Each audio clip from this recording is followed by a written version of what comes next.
All right, diving in today, something a lot of you have been asking about, small talk. Specifically, the art of small talk in English. We've got some really good stuff you guys have sent in, all about handling those little everyday chats a little bit smoother and feeling a bit more confident. Yeah, and we get it. Time is precious. So we're going to try and boil down this how to make small talk in English document to its essence. So you can walk away feeling comfortable with the basics, right? Yeah. Like how to start those conversations off on the right foot, stuff you should probably just avoid talking about, the tricks to keeping things going, and even, believe it or not, how to say goodbye without it being, awkward. Okay, so let's jump right into it. This guide kicks off with what they call 5 safe starter topics, and right off the bat, you've got the classic, the weather. And there's a reason it's a classic. Everyone's got an opinion on the weather. It's something we all experience, no matter where you come from. And in a lot of English-speaking cultures, it's seen as like this safe, neutral zone, right? You're not diving into anything too deep or, potentially controversial. It's just a way to show you're open to a little friendly chat without, things getting too heavy. So you got your nice day, isn't it? Or I love this one. How's this heat wave treating you? Easy breezy, low pressure. Right. It's like the universal icebreaker. Anyone can chime in. Okay, next up, we've got current location, which, it's pretty self-explanatory, but why is this such a solid bet? Well, you're both right there, right? Sharing that experience in that very moment.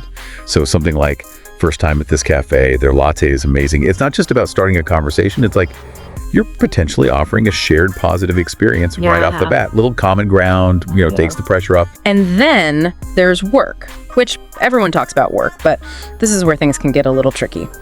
The document suggests asking, what industry are you in? Which is a pretty safe bet. But they specifically say, don't ask how much do you earn. Why is that? Because, boundaries.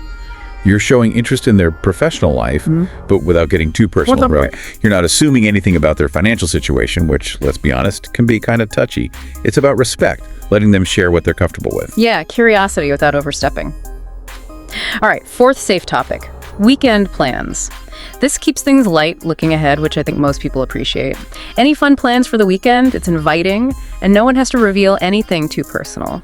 And what's cool about this is you often get a glimpse into someone's hobbies, their interests. Maybe they mention something you're also into, like a concert or a new restaurant opening. Boom, instant connection. You've got something else to talk about. And last but not least, we have compliments. Who doesn't love a good compliment, right? They give the example, love your shoes, where'd you get them?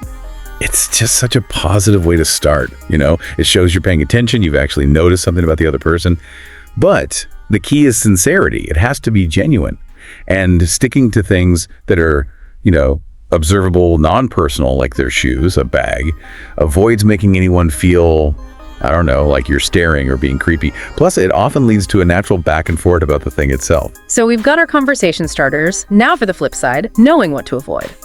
The source material calls out 3 topics to avoid in casual chit-chat. First up, politics and religion. Yeah, this is pretty much small talk 101. Early on, especially with someone you're just meeting, you're just asking for trouble. These are topics that people often feel very strongly about, and things can get heated fast. It's better to wait until you know someone a bit better, understand their perspective before wading into those waters. Definitely don't want to go there on a first encounter.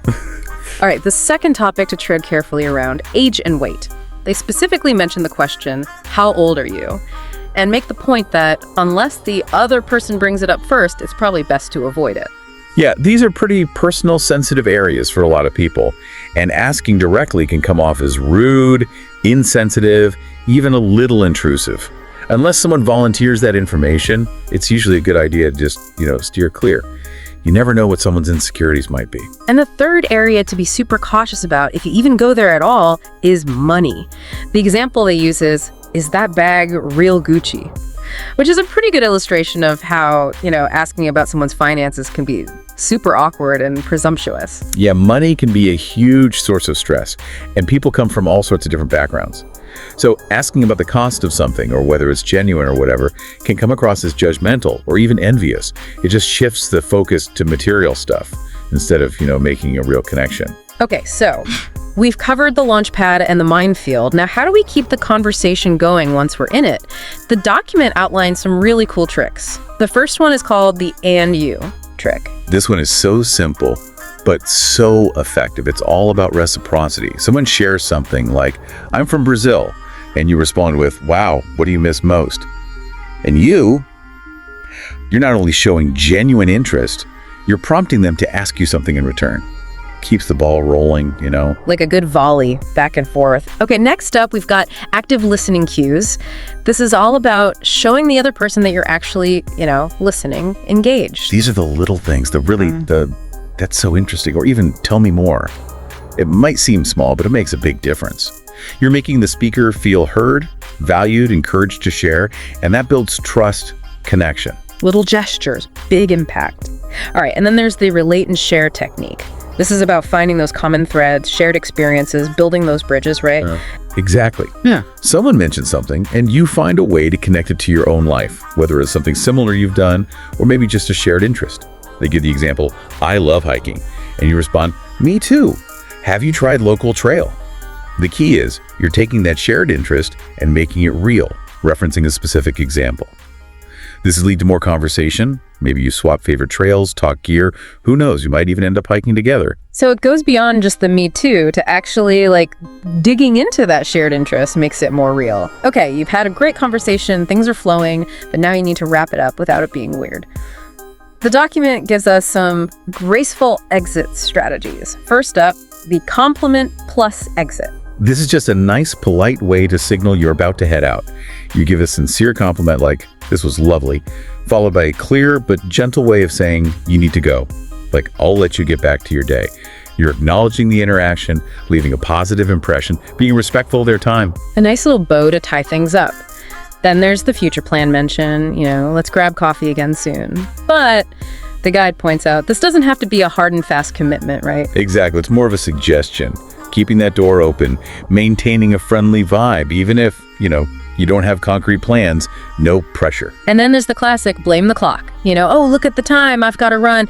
It's universally understood, no one takes it personally. Exactly. It's not about you being bored or anything, it's just time waits for no one, right?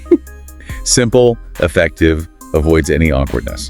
To wrap things up, the source gives us this really interesting role play. Awkward, smooth example. They show us this, pretty lame conversation starter. So, do you like bread?